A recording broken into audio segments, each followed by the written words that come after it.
Hola, ¿qué tal? Les saluda Luis Diego Quiroz, director editorial de la revista Vida y Éxito. Bienvenidos a nuestra Vida y Éxito TV. Muchas gracias por acompañarnos. Nos encontramos con don Jaime Alemán. Él es un reconocido empresario panameño. Es socio fundador de Alemán, Cordero, Galindo y Lee. Y también ha hecho negocios en banca y tiene experiencia en consultorías y también ha sido diplomático. Sin embargo, no estamos aquí en esta entrevista para hablar de esta maravillosa experiencia laboral, sino más bien de su experiencia de vida, que es muy diferente y muy innovadora. Es el único latinoamericano que conoce los 193 países miembros de las Naciones Unidas y además 4 naciones más que aún no son parte de la ONU. También ha viajado a la Antártida y entre sus planes está conocer el espacio y el Polo Norte. ¿Qué tal? Sin embargo, tiene mucho que contar y para eso nos acompaña por aquí. ¿Qué tal, don Jaime? Muchísimas gracias por acompañarnos. ¿Cómo le va? Bien, Luis Diego, gusto en saludarte, muy feliz y contento de estar aquí con ustedes y poder compartir un rato ameno recontando algunas de las vivencias de los últimos 48 años, que fue el tiempo que me tomó recorrer todos los países del mundo. Usted, don Jaime, se propuso como objetivo viajar a todos los territorios miembros de las Naciones Unidas. ¿Por qué estableció ese objetivo?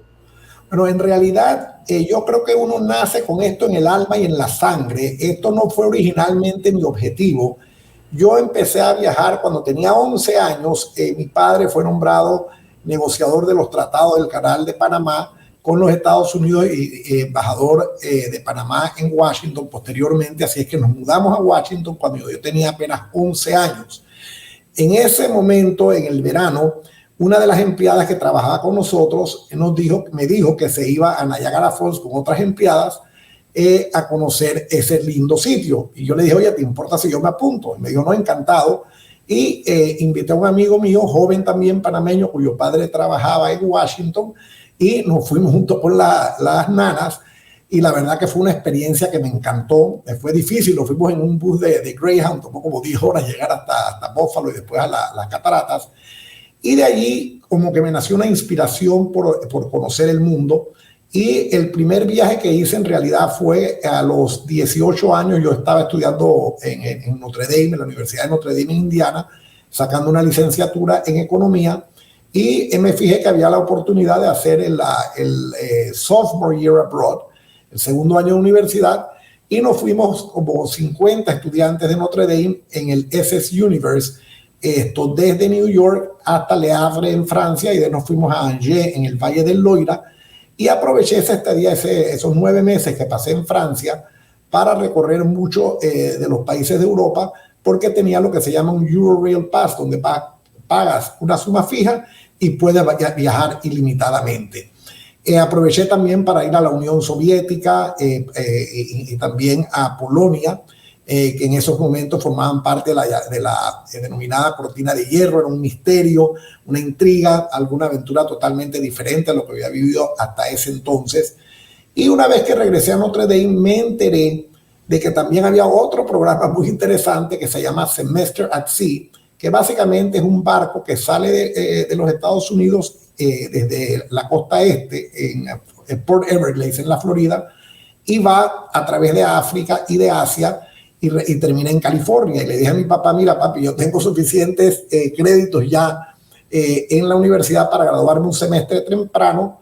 Yo estaba planeando ir a sacar mi doctorado en leyes en Estados Unidos, y le dije, mira, de regalo de graduación, antes de irme a estudiar leyes, me gustaría aprovechar ese semestre que ya voy a estar graduado para irme al África y a Asia. Mi padre me dijo, bueno, perfecto, me parece maravilloso.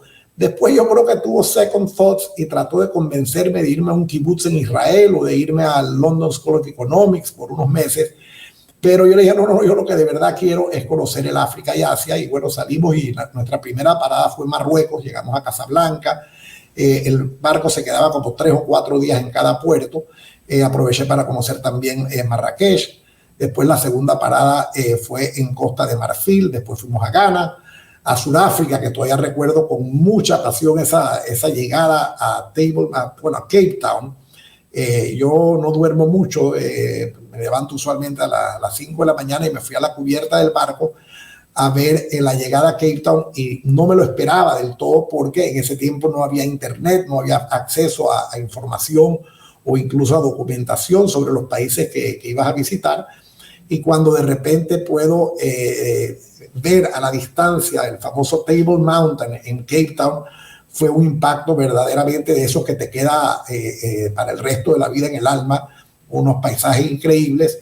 Y de allí, bueno, pude experimentar lo que era el apartheid en esa época, en la división entre los negros, los chocolates y los blancos, algo que tampoco se le olvida a uno jamás. Queda muy marcada esa horrible vivencia que experimentamos en esos 3 o 4 días que estuvimos en Cape Town. De ahí fuimos a Kenia y a Tanzania. Fui al cráter de Ngorongoro, uno de los lugares más lindos del mundo. Es el cráter de un volcán en el medio de la nada en Tanzania. Y muy impactante. En ese momento no había nada de turismo en esos lugares. Así es que hoy en día ya se ha desarrollado un poco más, hay más hoteles, hay más gente. En ese tiempo era totalmente virgen. De ahí seguimos a Sri Lanka, a la India, volé a Agra, al Taj Mahal y también a Delhi. Después estuvimos en Malasia, en Singapur, en Filipinas, y tuve la oportunidad también de ser de los primeros occidentales en conocer la China comunista. En ese tiempo había habido un acercamiento en los tiempos de Nixon entre China y Estados Unidos y habían establecido relaciones diplomáticas, y la China empezó a permitir que algunos occidentales pudieran visitar, y visitamos Cantón. Me acuerdo el recorrido desde Hong Kong hasta Cantón, impresionante, porque lo único que se veía eran puros arrozales. Era una economía en ese entonces basada sustancialmente en la agricultura, no como hoy en día, que hay mucha industria de manufacturera. En ese tiempo era un país mucho más pobre que el China de hoy. Y después continuamos a Taiwán y finalmente a Hawái, y terminamos en Los Ángeles. Eso me permitió a una temprana edad, de verdad, apenas tenía 21 años, en conocer todos los continentes del mundo, porque excepto la Antártica, porque Hawái queda en Oceanía. En todo caso, me fui 3 años a sacar mi doctorado después en Duke University en Carolina del Norte, y de allí me fui a trabajar al BIT en Washington por 3 años, lo cual me dio oportunidad de conocer mucho del Caribe y de Sudamérica, lugares como Guyana, que no hubiese conocido posiblemente de otra manera. Y de allí, cuando regresé a Panamá, hubo 2 factores que me ayudaron a seguir explorando el mundo. Uno fue que fundé una firma de abogados propia, que se llama Alemán, Cordero, Galindo y Lee, y tenemos oficinas que yo establecí como en 10 lugares diferentes del mundo: Ginebra, Luxemburgo, en Chipre, también en Uruguay tenemos ahora, en las Bahamas, en Asia tenemos en Hong Kong y en Singapur. Y eso fue un proceso como de 20 o 25 años que tomó desarrollar esa red de oficinas, y en el interim yo aprovechaba todos esos viajes de negocios para conocer lugares nuevos. Por ejemplo, si tenía una cita en Londres una semana y el lunes siguiente tenía que estar en Malta, me iba el fin de semana a Túnez, conocía un país nuevo y de ahí seguía entonces a mis viajes de negocio. Otro factor que me ayudó mucho fue que tenía pasión para viajar con mis hijos y con mi esposa, y de repente nos íbamos a Australia y a Nueva Zelanda, desde que mis hijos tenían 8 y 10 años respectivamente, los 2 mayores. Otra vez hicimos un viaje alrededor del mundo. De Panamá fuimos a California, después de ahí nos fuimos a Hong Kong, seguido de Tailandia, posteriormente a Nepal. Tuvimos la oportunidad de dormir en el Everest View Hotel, que es el hotel más alto del mundo, 14,000 pies de altura, enfrente directamente del Mount Everest. Esa noche había una luna llena, caminé por las montañas, respirando ese aire puro, viendo esos paisajes espectaculares. Mis hijos estaban fascinados. Llegamos hasta allá en helicóptero, que nos recogió 2 días después. Después nos fuimos a la India, que ya yo conocía, pero ellos no, y después fuimos a Inglaterra, a Londres, y de entonces de vuelta a Panamá. Y así continué viajando toda la vida. Pero sí llevaba un conteo de los países, pero nunca se me había ocurrido visitar todos los países del mundo. Y en el año 2015, mi esposa decidió que quería ser embajadora de Panamá en Francia. Su padre había sido embajador de Panamá en las Naciones Unidas, yo había sido embajador en Washington, mi papá en Washington, y ella dice: oye, yo también quiero esa oportunidad de hacer algo por mi país.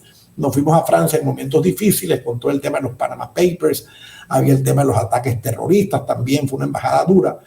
Pero ella, cuando llegamos a París, me imagino, yo me fui básicamente de ama de casa a acompañarla. Ya estaba trabajando menos en mi oficina, tenía gente muy capaz, que se encargaba de los temas. Y entonces allí ella me dio la idea, me dice, oye, lleva 120 países, hay 193 en la ONU, ¿por qué no aprovechas que estás tan cerca del África? El África es el país más difícil porque hay 54 países y yo solamente conocía 16, y también estaba cerca del Mediano Oriente y de Asia Central, que eran áreas donde todavía me faltaban varios países. Europa ya los conocía prácticamente todos, lo mismo América Latina, y el Caribe y Norteamérica. Así es que, bueno, aproveché el consejo de mi esposa y me lo puse como meta, y la verdad que sentí un gran reto, mucha pasión.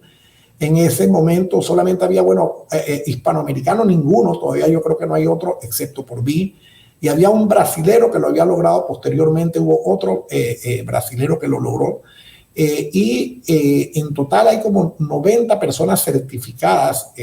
La autoridad que certifica se llama Nomad Mania, una publicación controlada por un señor originario de Grecia, y donde hay todas las personas que andan en estos recorridos, se conocen entre ellos, conocen las historias de otros que andan haciendo lo mismo.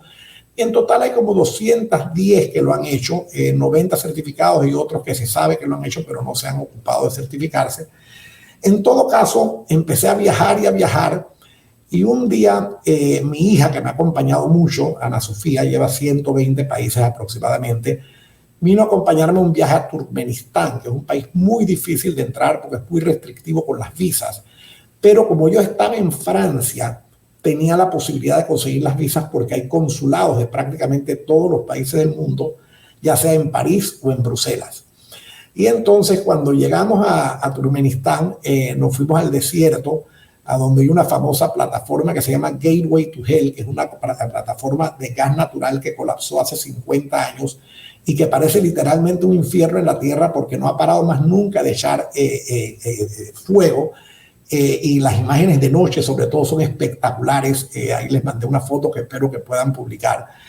Y allí me encontré, por pura coincidencia, con un señor que se llama Simon Cockerell, que era el gurú de Corea del Norte, pero ya nadie se atrevía a ir a Corea del Norte por todo lo que había pasado. Habían matado al estudiante de la Universidad de Virginia, etcétera. Y él me dijo, no te preocupes, yo te llevo, yo te garantizo tu seguridad. Y bueno, acordamos que el año siguiente, en el año 2018, me iría entonces a Corea del Norte, lo cual me encantó. La verdad que lo encontré muy interesante el país, mucho más seguro de lo que me esperaba. Museos fenomenales, una naturaleza muy bonita, la gente hospitalaria. Muchas veces lo que uno oye es exagerado y lo que uno lee también es exagerado, distorsiona la realidad. La gente es muy temerosa, le da pavor ir a alguno de estos lugares. Igual me pasó con Irán, encontré Irán gente totalmente amable, educada, culta, nunca me sentí amenazado. Y bueno, el hecho es que después de Corea del Norte seguí a Vladivostok, después me fui a Lake Baikal en Siberia, que tampoco conocía, y posteriormente me fui a la boda de unos amigos en Chipre. Me encontré con mi esposa en París, que ella ya se había regresado a Panamá, pero me encontró ahí para una vacación y después volví a Panamá. Y así, Luis Diego, fui avanzando y avanzando hasta que ya era cuestión de que me quedaban unos 20 países, algunos bien difíciles. Estamos hablando ya a finales del año 2018, me faltaba Yemen y me faltaba también uno que fue el más difícil, Libia. Pero logré avances puntuales, por ejemplo, me faltaban Timor del Este y me faltaban Brunei. Me fui con mi esposa y con mi hija para allá y su esposo, Guillermo. Después de ese viaje me faltaban todavía los 12 del Pacífico Sur, que son países de bien difícil acceso por lo difícil que es conseguir las visas. Contraté un abogado en Fiji que me ayudó con muchos de los trámites para países como Tuvalu, países como Papua New Guinea, las Islas Salomón, Kiribati, algunos países que la gente ni tan siquiera Tonga. Y bueno, logré ir a 8 de esos en el mes de septiembre del año 2019. Entonces, en el mes de noviembre pude ir a Yemen a través de un contacto de Simon Cockerell. Nos facilitó la entrada a la isla de Socotra en Yemen, que es un paraíso terrenal, un lugar verdaderamente extraordinario, bellísimo. Estaba en plena guerra, pero allí la guerra era menos intensa. Habían ya ciertos movimientos de sublevación, pero no full como en el resto de Yemen. Y regresando de allá me fui a Surinam. Y para finales del 2019 con Surinam, ya entonces sí que solamente me faltaban 5 países. El más peligroso era sin duda alguna Libia, donde ya yo había tratado de ir en julio del año 2019, pero el problema es que el general Haftar, que era el general rebelde, a él le encantaba bombardear los aeropuertos civiles, o sea que era verdaderamente un riesgo tratar de ir, y me fui hasta Estambul y quedé tirado en el aeropuerto de Estambul por 3 días porque el vuelo que venía, el vuelo comercial que venía a recogerme desde Trípoli jamás pudo despegar. Y el 4 de enero, como que yo creo que Dios me quiso decir de alguna manera, fue como una inspiración, me levanté un día, esa mañana del 4 de enero, la pandemia venía, pero nadie sabía de la pandemia. Y yo creo que fue la voz de Dios que me dijo, ¿sabes qué? Vete a Libia. Y la situación en Libia estaba peor que nunca. Y le dije a mi esposa, tú sabes qué, Pilar, la verdad es que me voy para Libia. El embajador de Libia en Panamá me dijo, estás absolutamente loco, ni yo me atrevo a ir a Libia, yo tengo 4 años que no voy y estás corriendo tu riesgo pues serio con tu vida, pero aquí está tu visa si te quieres ir. Y yo tenía un contacto, ya cuando vas a estos lugares como Afganistán, por ejemplo, cuando llegué a Afganistán y me bajé del avión, un soldado de la OTAN me dijo, señor, aquí no queda un solo lugar seguro en todo Afganistán. Si yo fuera usted, yo me doy la vuelta, me monto en ese vuelo y me regreso a Estambul. Yo iba con un amigo mío de China y teníamos buena seguridad esperándonos y bueno, pasé bien por Afganistán, lo mismo en Irak, donde había mucha violencia en Bagdad, estamos hablando del año 2017, 2018. En todo caso, volviendo a Libia, que era el último reto grande, agarré y me fui esta vez, en vez de irme hasta Estambul, me fui a Túnez, en Tunisia, se llama en inglés Túnez en español, y de ahí el vuelo a Trípoli solamente son 50 minutos, y bueno, recé bastante, llegué, esa noche un bombardeo muy fuerte cerca del hotel, mi esposa llamó al tipo que me había organizado el viaje allá en Trípoli y le dice, mira, tu marido está en el hotel y están bombardeando, pero las tropas rebeldes están a 5 kilómetros, así que no te preocupes que está bastante seguro. Obviamente ella quedó preocupadísima, pero bueno, logré incluso el día siguiente coger el carro con mis guías y me fui hasta Leptis Magna, que son las famosas ruinas romanas que quedan como a 2 horas y media de Trípoli, espectaculares. No había nadie, era como muchos de los lugares cuando iba también al África o Irak. Yo era el único turista occidental en esos lugares, no llegaba absolutamente nadie. Y bueno, el hecho es que pasé 2 noches, 3 días allá en Trípoli y pude regresar sano salvo a Panamá. Y ya el resto fue más fácil. Me faltaban Tuvalu, me faltaba Papua New Guinea, me faltaba Palau y me faltaba la última, que era Nauru. Y en realidad hice mi recorrido, me encontré con mi familia en Palau supuestamente para celebrar el 25 de febrero, porque ese estaba supuesto a ser el último país. Pero ¿qué ocurrió? El vuelo para Nauru que yo iba a tomar, era el primero de esos 4 al que iba a ir, había sido cancelado. Y ya la pandemia estaba full, ya todo el mundo donde entrabas a cualquier avión o cualquier migración, te ponían el termómetro en la cabeza y yo sabía que se me estaba cerrando la ventana.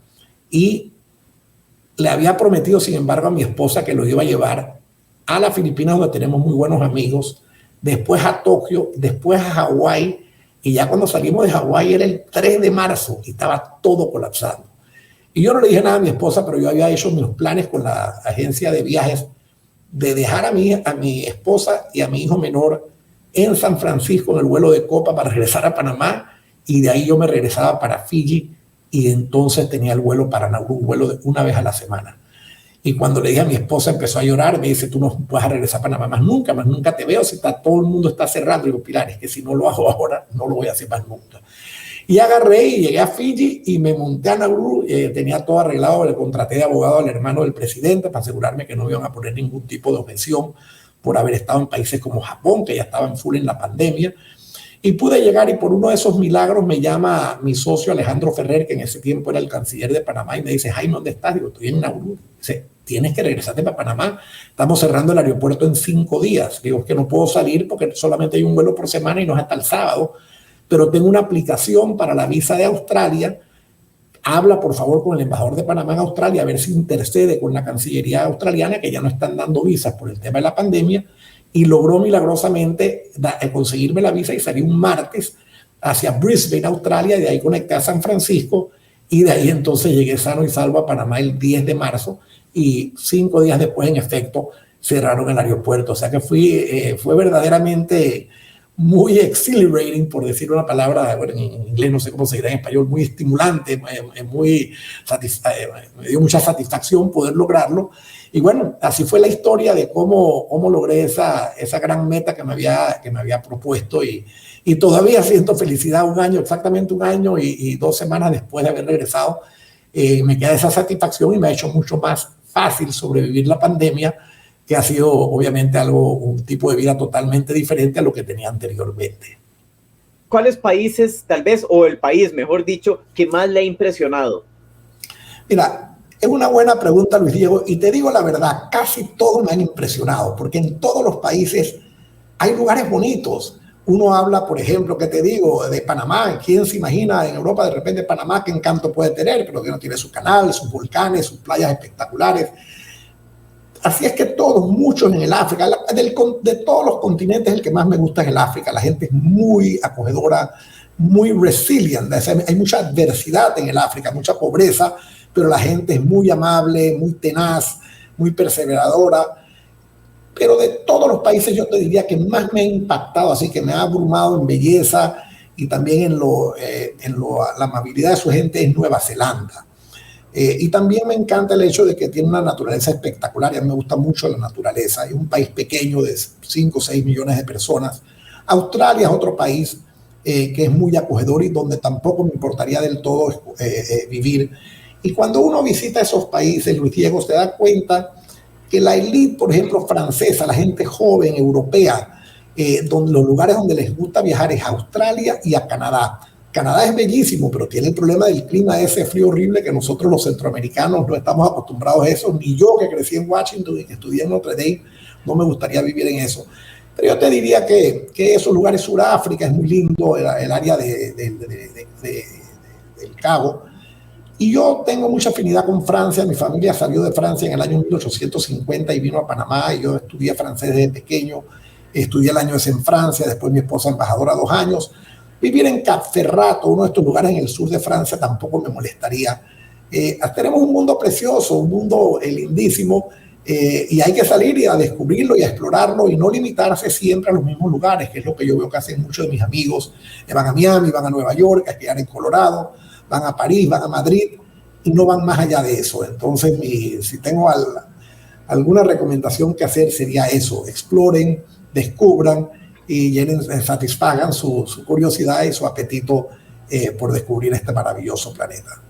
Don Jaime, ¿ha sentido miedo o ha estado en una situación que usted realmente sintió que algo malo podía pasar en alguno de estos países? Principalmente lo digo por naciones como Corea del Norte, Bielorrusia, Yemen o Irán, que pues si bien tal vez los medios exageran con la situación de ella, pues no son países que están muy bien, ¿verdad? Son dictaduras abiertamente. Claro. Sí, yo siempre me preparaba mucho, o sea, yo no me iba a la ciega y que llegara a los lugares y a un taxi para ir para el hotel.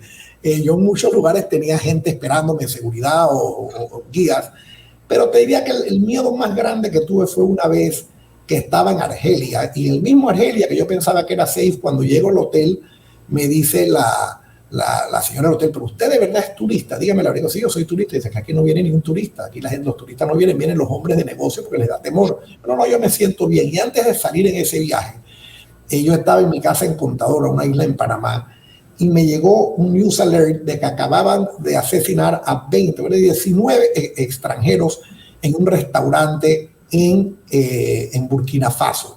Y yo de Argelia iba a Mali y después a Burkina Faso. Mi guía, el que organizaba todos estos viajes, estaba en Mali. Mali también es un lugar que me iba a quedar en un hotel, el hotel Radisson Blu, donde 2 años anteriormente habían matado a 21 huéspedes en el hotel. Esto no es cuento, ustedes you can Google it y ahí van a encontrar la información. Yo lo llamo a Monsieur Goita, se llama, le digo: Monsieur Goita, ¿usted de verdad cree que es prudente que yo me vaya para Mali y para Burkina Faso viendo lo que está ocurriendo en estos momentos? Y me dice: no te preocupes, tú estás conmigo, tú estás protegido, nosotros te conocemos, nadie se va a meter contigo.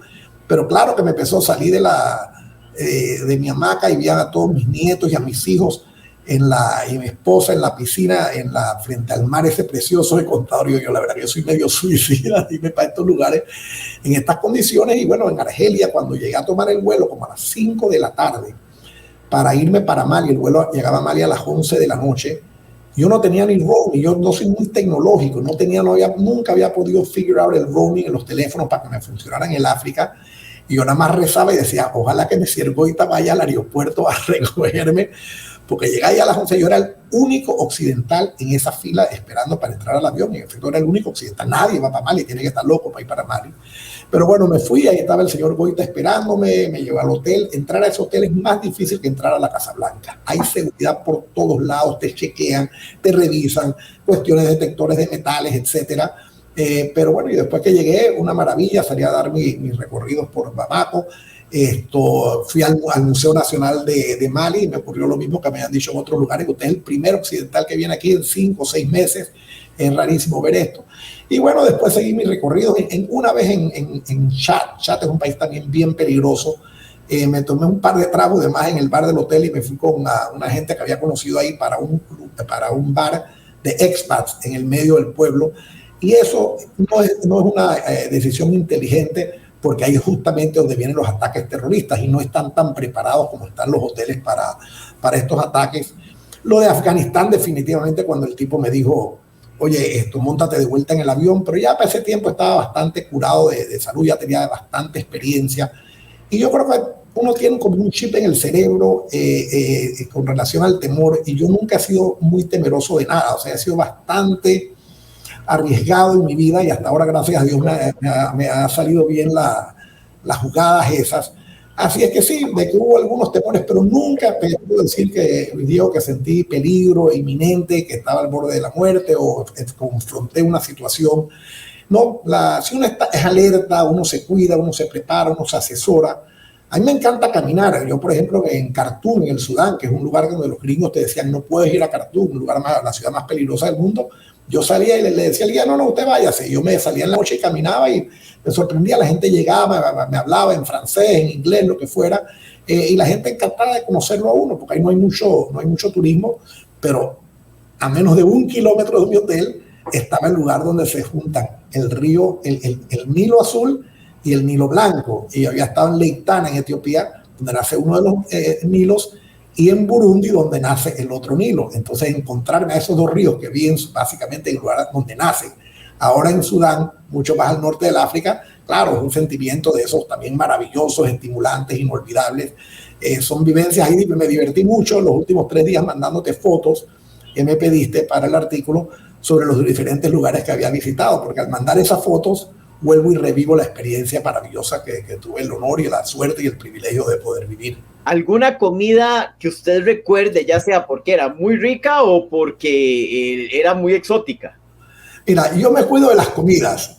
Parte de las recomendaciones que yo le diría a la gente, ya cuando te digo, una cosa si vas a Roma, o si vas a Venecia, o vas a Viena, pero cuando estás en lugares como yo, en el Central African Republic, donde ni el crew de los aviones se atreve a bajarse, o que estás en un lugar como Somalia, donde yo lo único que le decía, por ejemplo, es una anécdota bonita relacionada con la comida. Yo comía mucho, yo desayunaba fuerte en el hotel, con la idea de brincarme el almuerzo si era necesario. Me tomaba una Coca-Cola, si un restaurante donde no me sentía cómodo comiendo, y después cenaba cuando regresaba al hotel. Y me acuerdo del caso específico de Somalia, que por suerte desayuné bien, y a las 7 de la mañana me viene a buscar el guía con mi guardaespaldas, y el guardaespaldas a las 7:01, cuando se monta en el carro, me dice, oiga, señora Alemán, mira, aquí casi todo el mundo consume una droga que se llama chat. Ya yo había leído sobre eso, y él me pregunta, ¿a usted le importa si yo me meto las drogas? Y yo, no, be my guest, métete todas las drogas que quieras, simplemente asegúrate que yo esté protegido. Y nos fuimos a estas cuevas, en medio del desierto, camino al mar, muy bonitas, por cierto. Y cuando salimos de la cueva, el guía me dice también que él quería meterse el chat, que si me importa, digo, no, dale para adelante, métete tu chat. Y yo decía, aquí estoy con estos dos locos, yo, este panameño a los 64 años, en el desierto de Somalia, uno de los países más peligrosos del mundo, rumbo, porque yo les decía, llévenme al mar donde están los famosos piratas de Somalia, que eso es lo que yo quiero ver, dónde estos piratas atacan a los barcos que transitan frente a sus costas. Y entonces, bueno, cuando llegamos a la costa, nos metimos en un restaurante lleno de moscas, pero 50,000 moscas. Yo pedí mi Coca-Cola en botella, que me la tomé de la botella, no que mi loco la he hecho en un vaso. Ellos se comieron su comida local y ahí me encontré con una inglesa que andaba en un programa de Lady Di Foundation, que estaban limpiando todas las minas que han puesto ahí, pues los diferentes partes del conflicto bélico que hay en Somalia, y después iba para Colombia a limpiar un poco de las pompas que habían quedado en los landmines que habían quedado en Colombia. Y no comí nada y con eso me protegí bastante. De repente me llevaba uno de esos bars bars de chocolate con nutrients, no sé cómo se dice en español, y una latita de maní, y con eso sobreviví. La verdad que yo no soy adicto a eso de estar explorando comidas nuevas, ni soy suicida. En los hoteles sí comía lo que fuera, pero en restaurantes en la calle, de verdad que muy poco. En Trípoli, por ejemplo, había un restaurante en Libia buenísimo, francés, etcétera, pero hay otros lugares donde no hay esas opciones y te corres el riesgo. Y yo eso, cuando hago el trade-off, yo siempre aprendí un pedazo de papel, los pros y los cons. Decía, por una comida rica, pero posiblemente acompañado de un malestar estomacal que va a acabar con mi viaje, ahí me sacrifico y espero regresar al hotel a comer. Así es que, mira, yo me conformo con un pedazo de pizza o me conformo con un McDonald's. Hay tanta hambre, los llevo en el mundo, y tantas necesidades. Para mí nunca ha sido una cuestión de la cual me quejo, que me atrae tanto. Me conformo con tal de poder llenar el estómago, por eso estoy satisfecho. Usted tiene planeado viajar al Polo Norte y también tiene planeado ir al espacio. ¿Nos puede comentar sobre esos destinos que ahí sí muy poca gente ha pisado estos? Bueno, hasta donde tengo entendido, y a mí siempre me gustan las metas, no hay nadie que haya hecho eso, ni un ser humano. Entonces, bueno, eso es un reto para mí, algo que me estimula y que me llama la atención. Lo del Polo Norte lo tenía en mi bucket list para cuando terminaran los países, y hace como 2 años, estando yo en Kiribati, una isla en el medio de la nada, me escribe mi hija Sophie, me dice, papi, mira lo que acabo de leer en CNN.com, están construyendo un hotel que cuesta una fortuna por noche en el Polo Norte, pero yo sé que ese es uno de los lugares a los que tú quieres ir, así que te mando la información por si te interesa. Y entonces llamé a un grupo de amigos míos, miembros de YPO, que están en mi foro de YPO, Young Presidents Organization, que imagino que algunos de ustedes conocen esa organización, para que me acompañaran, y me dijeron, hombre, estás loco que vamos a ir nosotros para allá y por ese precio menos, pero llévate a Sophie, si esa es la que te ha acompañado a todos los lugares, y esa es la guerrera en tu familia, junto con mi Pilar, mi esposa, que también me ha acompañado muchísimo, pero no tanto como a Sophie. Y entonces le dije, Sophie, ¿sabes qué? Te vienes tú también. Y llamé a mi agente de viajes de una compañía que se llama Ann Harper's Travel, basada en Illinois, que es muy sofisticada y tiene acceso a todo el mundo, y logré el cupo. Pero entonces eso era para abril del año pasado, llegó la pandemia, obviamente lo cancelaron, y entonces logré que me regresaran 2/3 partes del depósito, una suma considerable, y la otra tercera parte la dejé para asegurar mi cupo, en teoría para este año. Pero este año las autoridades de Noruega, pues salimos a un lugar que se llama Svalbard en Noruega, que es el pueblo más al norte del planeta Tierra, que está permanently inhabited, donde hay población permanente, y de ahí tomamos un helicóptero como por 4 o 5 horas hasta el Polo Norte. Es el único lugar, en la única época del año en que se puede viajar al Polo Norte en helicóptero es en abril, por razones que desconozco, pues climatológicas, etcétera.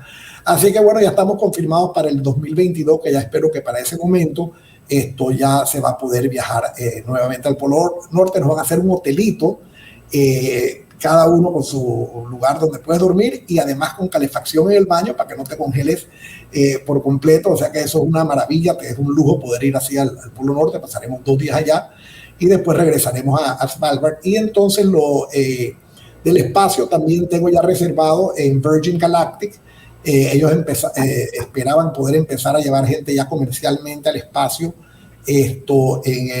a finales de este año, pero bueno, la pandemia nuevamente ha causado estragos y ahora especulamos que no se podrá hacer hasta el 2022, pero bueno, ahí sigo, y la verdad que, bueno, me hace falta ahora tener más lugares. Le comentaba a mi esposa ayer justamente que ella me decía, bueno, vamos para Turquía o vamos para Montana. Le digo, sí, vamos, pero ya no te lo digo con la misma pasión que cuando tenía esas metas por terminar. Me lo tomé como una tarea de esas, como si estuviera haciendo una tesis doctoral en un tema que me apasionaba. La verdad que fue una experiencia maravillosa, extraordinaria, y ya estoy seguro que me va a regresar esa pasión. Y mientras tanto, este año lo he pasado en Panamá, este año y el anterior, en lugares lindos como el Valle de Antón o en Contadora, la misma ciudad de Panamá. O sea que no me ha abrumado la pandemia, la he podido manejar bastante bien, pero ya sí contento de que por lo menos, bueno, ya a Miami hemos ido un par de veces y esperando a ver cuándo se abra Francia para ver si vamos allá y pasamos un mes en Francia, pero es aterrador ver lo que está pasando. Acabo de leer hace unos minutos antes de esta entrevista que Santiago de Chile lo cerraron, a pesar de que es el país que más vacunación tiene en toda América Latina. Esto también está el problema de la nueva cepa esta brasilera. Ya los extranjeros que llegan a Panamá no pueden bajarse en Panamá si han estado en Brasil o vienen de cualquier país de Sudamérica. Los mismos panameños tenemos que pasar 15 días en cuarentena. Esto es una tragedia para el mundo y sobre todo en la parte económica, obviamente también las muertes, pero peor aún la pobreza que se está generando, y Dios quiera que, bueno, que para finales de este año ya empecemos a recuperar un poco más la normalidad. Don Jaime, insisto un poco sobre el viaje al espacio porque bueno, es la primera vez que hablo con alguien que no solo tiene ganas de ir, sino que prácticamente ha concretado el viaje. No le da miedo, o sea, es algo... No creo que me dé miedo. Yo sí soy un poco claustrofóbico, y eso, bueno, y también soy un poco, me dan miedo las alturas. Justamente en Corea del Norte, cuando hablamos, me metí con la guía y otros dos muchachos a escalar una montaña y no me estaba fijando muy bien los riesgos que estaba tomando, y cuando estaba arriba ya trepado en la montaña y empecé a descender y dije, qué enredo esta vaina, cómo voy a bajar yo de aquí, y empecé a rezar porque ahí no había manera de salir y ya eran las 5:30, 6 de la tarde, así que tuve que tragarme el miedo y lo logré, pero con mucho esfuerzo. Y también me da un poco de miedo, te digo, la claustrofobia. Entonces, para el espacio tenía temor por lo de la claustrofobia, pero me fijé en el nuevo cohete aparato espacial de Virgin Galactic, y es bastante cómodo, y aparte que es un viaje solamente como de 3 horas y media, 4 horas, y es un precio no barato del todo, pero más razonable. Ya si quieres irte a otro nivel, estás hablando de pagar $50 millones, que difícilmente nadie va a pagar $50 millones por ir al espacio, y además te tienes que quedar 2 semanas arriba, que yo creo que ahí sí la claustrofobia sería abrumadora. Ellos hablaron conmigo, yo los llamé por recomendación de un amigo, y cuando me pidieron el costo y además lo que involucraba y el entrenamiento, etcétera, dije gracias, pero no gracias. Entonces vamos a ver si consigues un cuarto loco que se quiera disparar para allá arriba. Ahora vi un japonés que también dice que me sometí la aplicación con mi hija, que va a regalarle a 7 personas un viaje a la estación espacial por 3 días. Él va a pagar todo, no sé, le está costando centenares de millones de dólares, pero yo creo que el safest bet y lo más prudente y además lo menos traumático es esto de Virgin Galactic, donde sientes incluso vas a flotar en el espacio, etcétera. O sea que me llama muchísimo la atención, y Dios quiera que se dé pronto y que la claustrofobia no me abrume y pueda disfrutar de esa tremenda experiencia.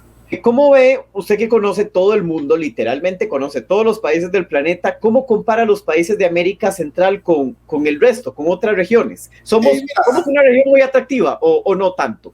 Sí, mira, es atractiva, pero sinceramente no tanto. Tenemos mucha belleza natural, pero cuando tú ves otros lugares como la Antártica, o incluso tú ves a Chile, por ejemplo, con el desierto del Atacama, o Torres del Paine, o ese cruce por los lagos, desde Puerto Montt hasta la frontera con Argentina y después siguiendo hasta Bariloche, o cuando te vas, por ejemplo, eso que te digo, a las Himalayas y te sientas frente a Mount Everest, o llegas en barco a Cape Town y ves eso de Table Mountain. Nosotros no tenemos nada comparativo. Mira, Costa Rica la verdad que ha hecho un trabajo maravilloso y admirable en desarrollar su turismo a través del mundo, y me les quito el sombrero porque no es fácil, es una industria muy competitiva. Quiero mucho a Costa Rica, tiene paisajes lindos, pero ciertamente igual Guatemala, Nicaragua, todos los países nuestros son muy bonitos, pues los volcanes, los lagos, el mar, las islas, pero no hay un lugar específico que tú puedas decir, wow, qué locura, esto es uno de los 10 lugares más lindos del mundo, de lo que yo he visto hasta ahora. me siento que no tenemos eso. Si, digamos, en mi caso, yo pudiera escoger un único país, no importa lo que cueste, pero puedo escoger un país para visitar, ¿cuál me recomendaría ir? Yo te diría, mira, yo iría al África, porque la mayoría de la gente, tú vas a Europa, es como Costa Rica un poco, es como Centroamérica, o es lo mismo Estados Unidos. El África es el más diferente, es totalmente, ¿sabes?, único en su gente, en su belleza natural, en su encanto, en su naturaleza. Entonces, yo me iría, si tuviera una recomendación de hacerle algo, yo haría Kenia y Tanzania. Sé que hay mucho intercambio entre los dos países. Llegarías, bueno, a Malindi. Fue lo que yo hice cuando fui en el barco a darle la vuelta al mundo a los 20 años de edad. Llegamos a Malindi, un puerto en Kenia espectaculares, las playas. Nos fuimos al norte de Malindi, unas islas lindísimas, y de ahí nos fuimos en carro y llegamos a Arusha, que es el pueblo que está en las faldas del monte Kilimanjaro, que es el único lugar nevado en todo el África, y tiene las planicies con los elefantes, unos paisajes lindísimos, una paz absoluta.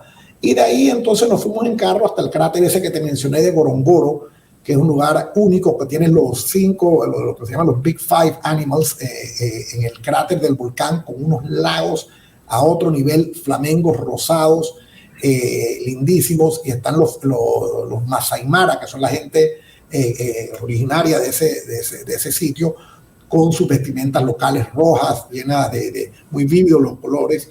Y de ahí seguimos a las exploraciones del Dr. Leakey, que es el hombre prehistórico, que tienen años de estar haciendo esas exploraciones, el hombre Neanderthal Man, yo no sé cómo se llama en español. Y de ahí seguimos entonces hasta el Serengeti, que son estas planicies, como decían mis hijos, papá, esto es como si estuvieras en el mar, pero lo único que ves es tierra, lleno y repleto de animales, y después terminas en el lago Victoria, que es el lago más grande del África, también con paisajes lindísimos. Así es que esa sería mi recomendación. Si te dan un mes para vivir, agarra tus maletas y vete para allá y te vas a recordar de mí, porque la verdad que es una belleza y ojalá lo puedas hacer, se lo recomiendo a todo el mundo. No descarten el África. El África es muy bonito y no es tan peligroso. Hay muy buen turismo, muy buenas agencias, y puedes vivir experiencias increíbles.